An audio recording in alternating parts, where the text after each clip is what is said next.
Students, this is smart academy 360। आज जो मैंने आप लोगों का टॉपिक कवर करवाना है वो है स्टैटिस्टिक्स। स्टैटिस्टिक्स में हम लोग ने बेसिकली क्या चीज़ें पढ़नी है, हमें 4 चीज़ों पे मेन फोकस करना है। First one is average mean. आप लोगों को ऑलरेडी आइडिया है कि क्या होता है, मीडियन का भी आइडिया, मोड का भी आइडिया। जब आप लोगों को नई चीज़ें उसमें ऐड अप हो रही है, this is the table and graph interpretation. तो इनमें हमने डेफिनेशंस का आप लोगों को आइडिया है। जो हमने मेन चीज़ फोकस करनी है वो स्टैटिस्टिक्स, मतलब कि इनके अकॉर्डिंग, फॉर्मूले के अकॉर्डिंग हमने इसको कैसे सॉल्व करना है, क्वेश्चंस को कैसे सॉल्व करना है। First one is average mean क्या होता है, इसका भी आइडिया है आप लोगों को कि एवरेज मीन उसको कहते हैं जो अरिथमेटिक मीन को भी कहते हैं। ये सारी टाइप्स किसकी हैं, जितनी भी वैल्यूज़ हैं ना डाटा की, वो किस में आती हैं, सेंट्रल वैल्यू के अंदर लाई करती हैं। एवरेज मीन के अंदर भी फर्दर उसकी 4 डिविजन्स हैं: simple average, mixed unit quantity, average of average and weighted average. Simple average की कुछ एग्जांपल्स दी हुई हैं। आपने इस तरह से अगर आप लोगों को डाटा दिया होगा, फाइंड द अरिथमेटिक मीन। जो अरिथमेटिक मीन है ना, उसी को ही हम लोग क्या कहते हैं, simple average. Simple average, this is the mean. ये मेरे पास डाटा दिया हुआ है, इसको मैंने क्या किया है, sum of observation divided by number of observations. सिर्फ मैंने इसको सम किया और डिवाइड किया है कितने नंबर ऑफ ऑब्जर्वेशंस है, 1 2 3 4 5 6। फिर इनको मैंने डिवाइड किया तो मेरे पास अरिथमेटिक मीन कितना आया है, 7 आया है। ये हमारे पास फॉर्म जो थी सिंपल फॉर्म में, इस तरीके से हम लोग इसको सॉल्व करते हैं। बाकी जो क्वेश्चंस है ना, वो इन दोनों से रिलेटेड है। काफ़ी एग्जांपल्स आप लोगों को दी हुई है कि क्वांटिटी मतलब ढेर सारे नंबर दिए होंगे, उनका हम लोग ने यूनिट कैसे निकालना है, और एवरेज को ही एवरेज के साथ हम लोग ने कैसे सॉल्व करना है। अब मेरे पास यहाँ पे एक फर्स्ट क्वेश्चन दिया हुआ है कि Ali got average of 50 in 6 test के। अली ने कितने मार्क्स अटेन किए थे 60 इन किस टेस्ट के अंदर। नंबर ऑफ टेस्ट उन्होंने बता दिए हैं, this is the 6 test. What should he get in the next test to attain the average 60। कह रहे हैं कि अगर उसने एक टेस्ट में तो 50 मार्क्स ले लिए और अगले टेस्ट में उसने कितने लिए हैं, 60 लिए हैं। अगर एक टेस्ट हमारे पास 6 है तो नेक्स्ट टेस्ट उसके बाद क्या होगा, 7 होगा ना।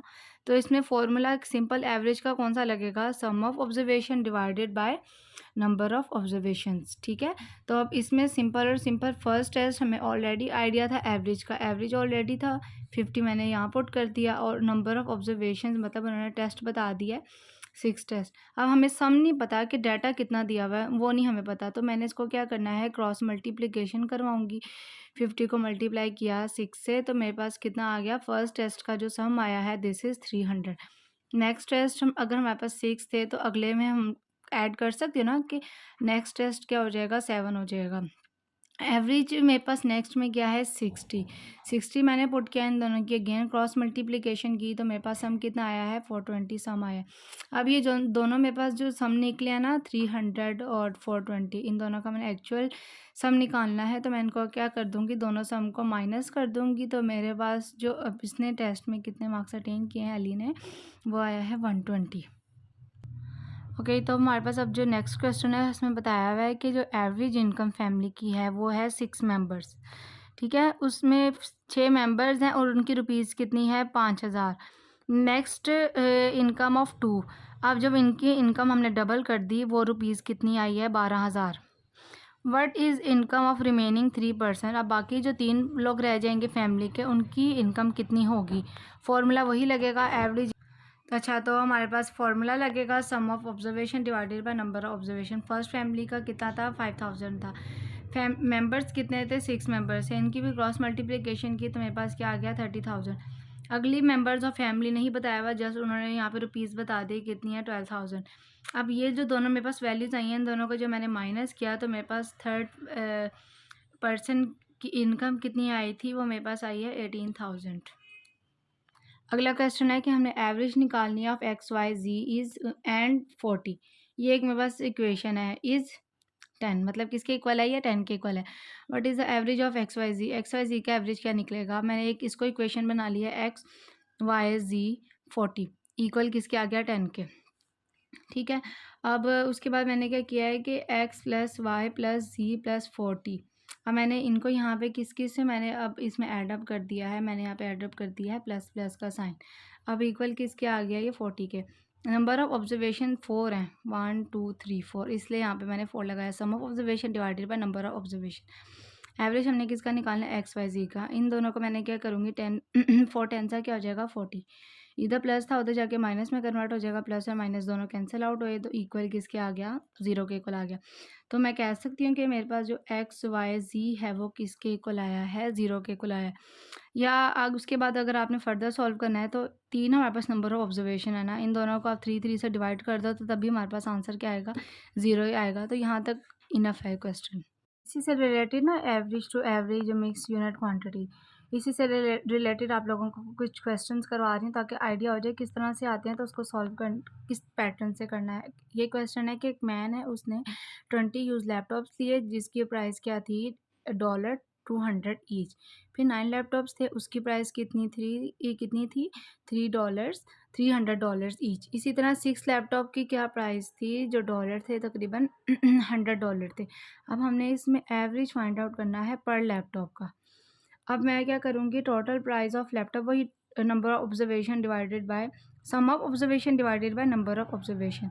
20 को मैं 200 के साथ मल्टीप्लाई करूँगी, एक ये इक्वेशन बन जाएगी। 9 को इसके साथ मल्टीप्लाई करूँगी, एक ये इक्वेशन बन जाएगी। 6 को इसके साथ, ठीक है। तो इस फॉर्म में मेरे पास एक इक्वेशन बन गई है। 20 multiply 200 plus 9 multiply 300 6 multiply by 100। इनको जो मैंने मल्टीप्लिकेशन किया 4000 2700 एंड 600, इन जब को एडअप किया तो लैपटॉप की प्राइस कितनी आ गई, 300 आ गई। नंबर ऑफ़ लैपटॉप्स हमारे पास कितने गिवन थे, हर लैपटॉप को मैंने ऐडअप कर देना है 29 एंड 6। 29 एंड 6 तो मेरे पास नंबर ऑफ ऑब्जर्वेशंस कितनी आ गई, 35। अब मैं इस फॉर्मूले के अंदर पुट कर सकती हूँ, मतलब कि जो sum of observation divided by number of observation, ये सम ऑफ ऑब्जर्वेशन आ गए लैपटॉप की और ये नंबर ऑफ ऑब्जर्वेशन, इन दोनों को जब मैंने डिवाइड किया तो मेरे पास एवरेज कितना आया है, 280.57। अच्छा, जो नेक्स्ट क्वेश्चन है उसमें बताया हुआ है कि out of 44 boys in class, अब 9 ऑफ द एज इज़ 10, कह रहे हैं जो 9 बॉयज़ थी उनकी एज थी 10। 15 बॉयज़ की एज कितनी थी, 9 थी, ठीक है। And rest of the boys हमें नहीं बताए हुए। अब उनकी एज उन्होंने ऑलरेडी बता दी हुई है 8। हमने find of average age of entire class, पूरी होल क्लास का हम लोग ने एज फाइंड आउट करना है। सबसे पहले ना आप लोगों ने निकालना है कि रेस्ट ऑफ द बॉय जो इसकी एज हमें नहीं पता, तो मैंने क्या करना है 44 को, 9 को और उसके बाद जो 15 है, इन तीनों को जो मैं माइनस कर दूँगी तो मेरे पास जो रेस्ट ऑफ द बॉय की जो एज है वो कितनी आ जाएगी, तकरीबन 20, ठीक है। 20 यहाँ पे मेरे पास आ गई। तो मैंने अब इसके अंदर क्या कर दूँगी, वैल्यूज़ को पुट कर दूँगी। फर्स्ट इक्वेशन मेरे पास बन गई कि 9 बॉयज़ थे उसकी एज कितनी थी, 10, ठीक है। 15 बॉयज़ थे उसकी एज कितनी थी, 9। अब जो rest of the boys I है उसकी हमारे पास आ गया 20। 20 को मल्टीप्लाई करूँगी, एज कितनी आ रही है उसकी, 8। तीन इक्वेशंस मेरे पास बन गई, उनका जब मैंने सम किया तो मेरे पास कितने बॉयज़ आ गए, तकरीबन 385 आ गए। Number of boys in class में कितने थे, 44 थे।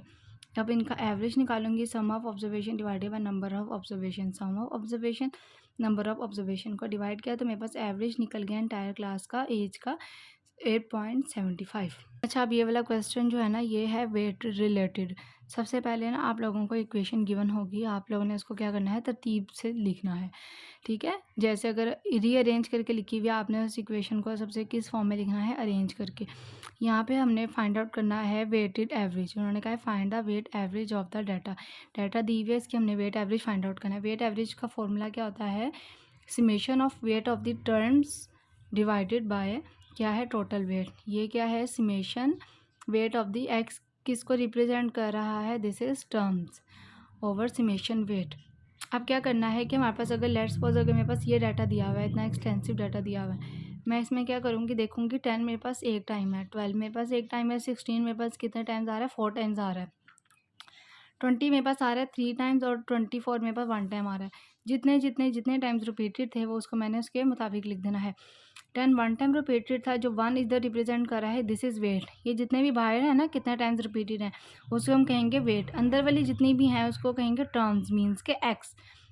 10, ठीक है। 12 भी मेरे पास एक टाइम था, 16 मेरे पास कितने टाइम्स था, 4 टाइम्स था, 20 मेरे पास था 3 टाइम्स और 24 मेरे पास है 1 टाइम।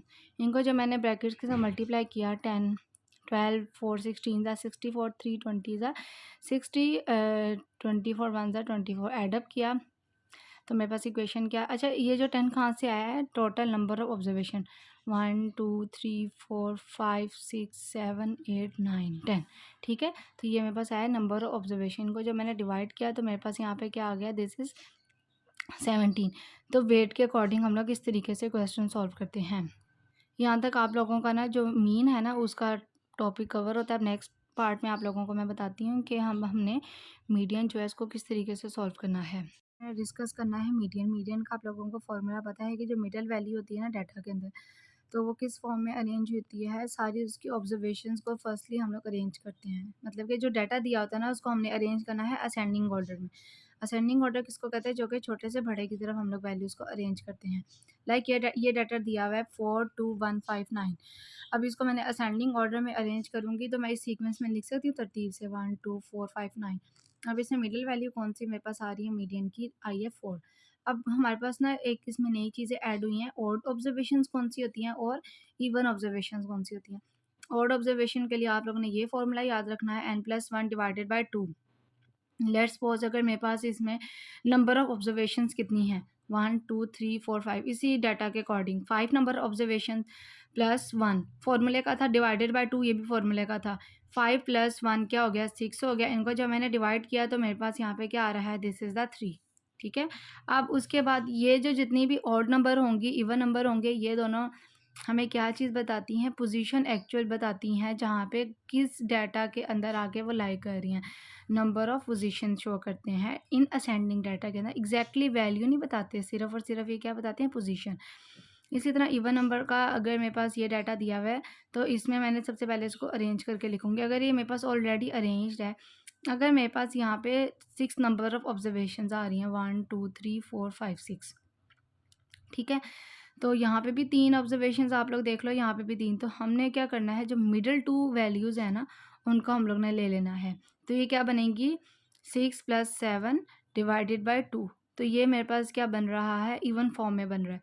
2 ऑब्जर्वेशंस ली हैं, 6 + 7 डिवाइडेड बाय 2, और ये वाला मेरे पास फॉर्मूला है, इस फॉर्मूला के अकॉर्डिंग हमने सॉल्व करना है। n divided by 2 + n divided by 2 + 1 divided by किसके है, आ रहा है 2 के। ये दोनों फॉर्मूले आप लोगों को याद होने चाहिए और असेंडिंग का पता होना चाहिए कि उसको किस तरीके से हम लोगों ने इसको अरेंज करना है। अब नेक्स्ट एग्जांपल दी हुई है, कह रहे हैं कि जो रन्स होते हैं ना स्कोर, इसमें 11 प्लेयर्स बता दिया उन्होंने क्रिकेट मैच के अंदर आर एज द फॉलोइंग। ये डाटा दिया हुआ है। सबसे पहले मेरा स्टेप क्या था, डाटा को असेंडिंग ऑर्डर में अरेंज करना, छोटे से बड़े की तरह अरेंज कर दिया। नंबर ऑफ ऑब्जर्वेशन मेरे पास ऑलरेडी गिवन थी 11, अगर आप इसको भी काउंट कर लो तो हमारे पास ये भी तब भी क्या बन रही है, 11 बन रही है, ठीक है। तो ये वाला जो मेरे पास आया है ना 11 कौन सा है, this is the odd number. Odd number किसको कहते हैं, 1 3 5 7 9 के सारे ऑड नंबर्स होते हैं, 9 11 आगे सो ऑन। इसी तरह इवन नंबर क्या होते हैं, 2 4 6 8, इस तरह जितने भी चल रहे थे 10, ये सारे क्या हो जाएंगे, मेरे पास इवन नंबर है। तो मेरे पास जो उन्होंने ऑलरेडी बता दिया है कि 11 है, तो 11 मेरे पास क्या है, this is a odd number. Formula मेरे पास ऑड का लगेगा n+1 डिवाइडेड बाय 2। जब मैंने इधर नंबर ऑब्जर्वेशन ऐड की 11 + 1 डिवाइडेड बाय 2, 12 + 2, जब इसको डिवाइड किया तो क्या मेरे पास आ गया है, 6 आ गया है, ठीक है। अब हमने देखना है 6 पोजीशंस भी देखनी है, चाहे इवन नंबर हो चाहे ऑड नंबर हो, दोनों की हमने पोजीशन देखनी है, डाटा के किस पॉइंट पे लाई कर रहा है। 6 मेरे पास आया है ना टोटल इसमें ऑड। अब देखना है 6 पे कौन सा नंबर आ रहा है, 1 2 3 4 5 6, 6 पे मेरे पास 16 आ रहा है। तो मैं कह सकती हूँ कि पोजीशन जो है मीडियन की वो क्या है, इज़ 16, ठीक है। इस तरह से जो आंसर दिया होगा ना उसके मुताबिक हमने क्या देख लेनी है, इसकी पोजीशंस देखनी है। अब नेक्स्ट क्वेश्चन दिया हुआ है कि find the median of first 5 whole number. Whole number आप लोगों को पता है जो स्टार्ट होता है हमेशा 0 से है, तो अगर मैं फर्स्ट 5 तकरीबन होल नंबर लेने हैं, इसमें 0 भी कंसिडर होगा।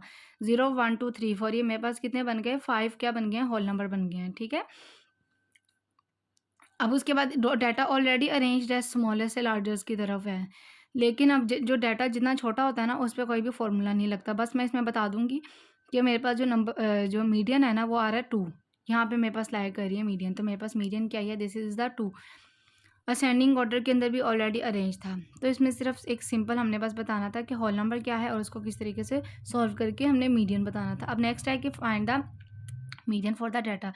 ये डाटा मेरे पास बताया हुआ, वो कह रहे हैं इसमें आप लोगों ने ना मीडियन बताना है किस फॉर्म में करके ना।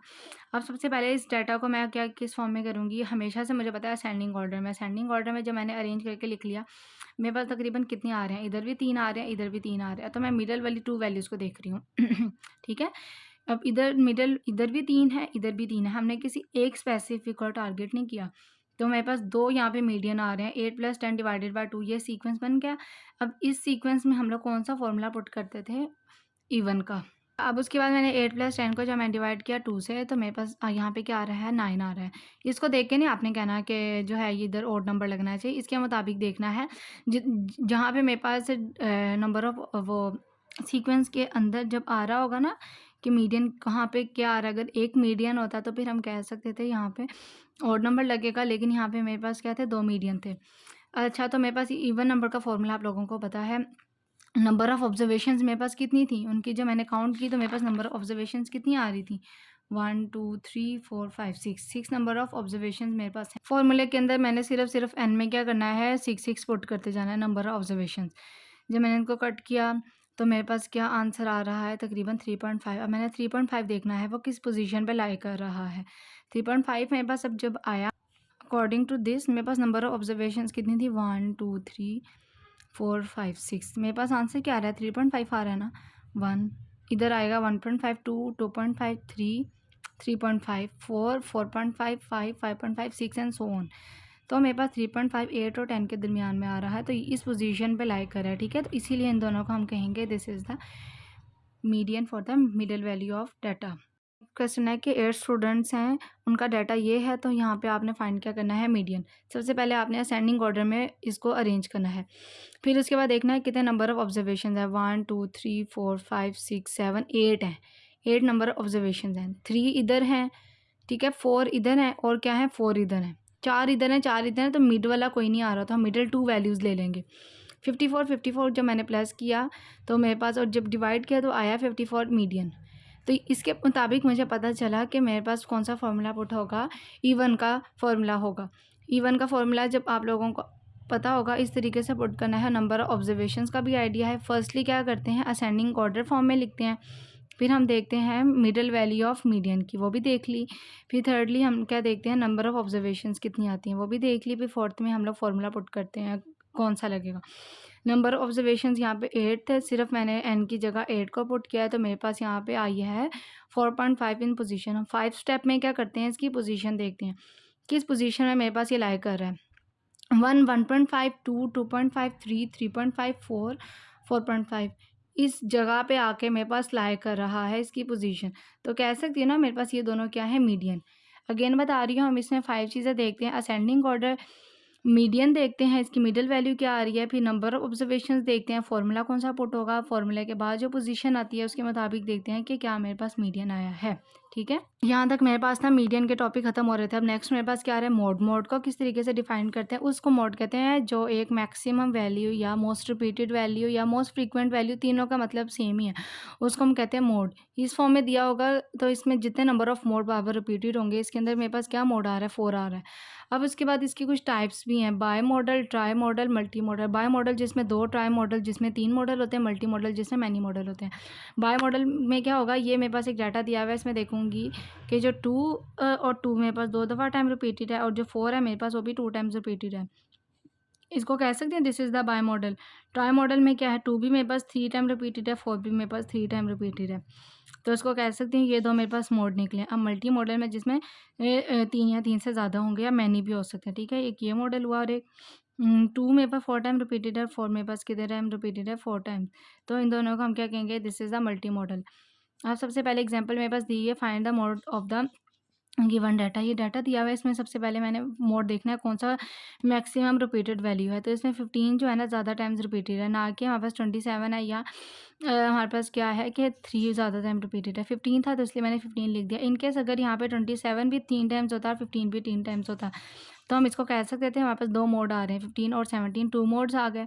तो ये किस टाइप की बन गई, this is the bimodal. Sorry, 3 times repeated है तो हम इसको कहेंगे this is the try model.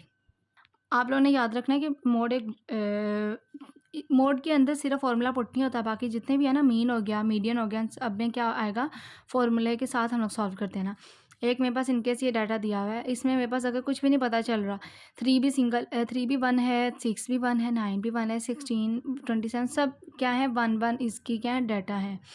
तो हम उसको क्या कहेंगे, this is the no mode, कि इसका कोई मोड नहीं है। अगर एमसीक्यूज दिया होगा आप लोगों को 0 1 6 8 इस फॉर्म में, आप लोगों ने एक टिक किस पे करना है, 0 पे करना है, कि मतलब कि इसका कोई मोड नहीं है। नेक्स्ट हमने पढ़ना है वो है ग्राफ्स एंड टेबल इंटरप्रिटेशन। ये दोनों जो स्टडी है ना, ये हमारे पास क्या है, डिस्क्रिप्टिव स्टैटिस्टिक्स। जितनी हम लोगों ने मेजर ऑफ सेंट्रल टेंडेंसी या मेजर ऑफ डिस्पर्शन पढ़ी है ना अरिथमेटिक के अंदर, उनको हम लोग क्या कहते हैं, this is the descriptive statistics. Descriptive statistics की भी ना, स्टैटिस्टिक्स की फर्दर 2 टाइप्स हैं, डिस्क्रिप्टिव स्टैटिस्टिक्स, इन्फ्रेंशियल स्टैटिस्टिक्स। हमारा मेन कंसर्न जो है इस पे है। डिस्क्रिप्टिव स्टैटिस्टिक्स की भी 2 टाइप्स हैं, measure of central tendency and measure of variance या मेजर ऑफ डिस्पर्शन, ठीक है। इन दोनों को हम क्या कहते हैं, डिस्क्रिप्टिव स्टैटिस्टिक्स। उसके बाद कहते हैं कि स्टैटिस्टिक्स को यूज़ करते हुए ना, कोई भी अगर हम डाटा ले रहे हैं, उसकी सारी इन्फॉर्मेशन लेंगे, फिर उसके मुताबिक हम लोग डिसाइड करेंगे ना कि either it is the median, either it is the mode, या either it is the data वाला फॉर्मूला पुट हो रहा है या कौन सा। तो इसकी 2 टाइप्स आ रही हैं, डिस्क्रिप्टिव एंड इन्फ्रेंशियल। डिस्क्रिप्टिव कहते हैं डाटा को सबसे पहले हम ऑर्गेनाइज करके लिखते हैं ना, मतलब कि असेंडिंग ऑर्डर में तरतीब दे के लिखते हैं। फिर डाटा को समराइज़ करके जब मैंने देखा, जब पूरे डाटा को एडअप किया तो मेरे पास क्या वैल्यू आ गई, उसको हमने समराइज़ करके लिख दिया, और लास्ट में हम लोग सिंप्लीफाई करते हैं, उसको सॉल्व करते हैं। फिर हमारे पास जो डाटा गिवन होता है ना, उसके मुताबिक देखते हैं कि आइदर हमने इसको सही तरीके से सॉल्व किया है कि नहीं किया। इन्फ्रेंशियल उसको कहते हैं, एक जो डाटा दिया होता है ना सैंपल से पॉपुलेशन के अंदर, सैंपल साइज़ किसको कहते हैं, जो छोटा सैंपल दिया होगा, लाइक 1 and 2 पॉपुलेशन कहते हैं, एक सैंपल के अंदर ना बहुत बड़ी पॉपुलेशन दी होती है, मतलब ढेर सारे नंबर ऑफ ऑब्जर्वेशन दिए होंगे। उसके मुताबिक हम लोग ने सैंपल या पॉपुलेशन के मुताबिक हम लोगों ने रिज़ल्ट निकाला। रिज़ल्ट में हम लोग ने प्रेडिक्शंस किया, हमने जो सोचा था उसके मुताबिक हमारा रिज़ल्ट निकला है कि नहीं निकला है, या रिज़ल्ट सही आया है कि नहीं आया। अब हमारे पास ना कुछ जो एग्जांपल्स हैं ना, कुछ दी होती हैं टेबल्स की फॉर्म में और कुछ दी होंगी ग्राफ्स की फॉर्म में। तो टेबल्स का तो आप लोगों को आइडिया होगा कि मतलब लाइन लगा के ना उन्होंने एक साइड पे नंबर ऑफ ऑब्जर्वेशंस दी होंगी, और एक जगह उन्होंने कहा होगा कि सम ऑफ ऑब्जर्वेशंस। वही जो हम फॉर्मूले के अंदर सिंपल पुट नहीं करते, नंबर ऑफ ऑब्जर्वेशंस और डिवाइडेड बाय क्या करते हैं, सम ऑफ ऑब्जर्वेशंस, ठीक है। तो उस तरह से आप लोगों ने सिर्फ़ और सिर्फ़ जो टेबल्स में लिखी होंगी उनको आपने सिर्फ़ फ़ॉर्मूले के अंदर पुट करना है, तो वो एक ईज़ी मेथड है। ग्राफ्स और वाले जो होते हैं ना, मोस्टली बच्चों को ना समझ नहीं आते, तो इसलिए भी मैंने कहा आप लोगों को ग्राफ वाले करवा देती हूँ। एक ग्राफ आप लोगों को पेपर में दिया होगा, लाइक अगर ये मेरे पास ग्राफ है B1 B2 B3 B4 B5 B6, ये 6 मेरे पास ब्रांचेज़ हैं। इस साइड पे नंबर ऑफ़ सेल्स बताए हुए हैं कि कितने सेल्स के अंदर ना ये बुक्स उन्होंने परचेज़ करनी है। जो इस तरह लाइन वाला है ना, उसको रिप्रेजेंट किया हुआ है, 2000 वाले हैं टेबल्स, और ये सारे के सारे बार क्या हैं, 2001 वाले, ठीक है। तो यही मैंने यहाँ पे इसको बताया हुआ है। अगर हमारे पास इस तरह का क्वेश्चन दिया हो कि what is the ratio of the total sales of branches B2 and both years for the total sale of branches B4 for both year. इन्होंने 2 हमारे पास ब्रांचेस बता दी, B2 और B4। आपने इन दोनों का क्या निकालना है, रेशियो निकालना है, और दोनों साल के अंदर अंदर। रेशियो को हम लोग इस फॉर्म में भी लिखते हैं, रेशियो को हम लोग इस फॉर्म में भी लिखते हैं, B/B/4 या B/B4 रेशियो, ठीक है। 2 हमें चीज़ों का उन्होंने बताया ना, तो रेशियो को इस फॉर्म में भी लिख सकते हैं, रेशियो को हम क्या लिख सकते हैं, इस फॉर्म में भी लिख सकते हैं। दोनों ईयर्स की बात की है ना, B2 और B4 वाली ब्रांचेस को देख लो। B2 में क्या आ रही है कि 2000 और 2001 75 65, और B4 के अंदर क्या आ रहा है 85 90 है। इन दोनों को हमने ना जो सीक्वेंस बनाया ना, इसके अंदर वैल्यूज़ को पुट कर देना है, ठीक है। तो मैंने इस फॉर्म में लिख दिया 75 + 65 85 + 95। इन दोनों को प्लस किया तो मेरे पास ये क्या रेशियो बन रहा है 7:9। इस फॉर्म में भी लिखेंगे, यहाँ B2 B4 रेशियो को इस फॉर्म में भी लिख सकते हैं, ठीक है। नेक्स्ट क्वेश्चन है कि total sales of branches B6, और यहाँ पे इन्होंने क्या बता दिया B3।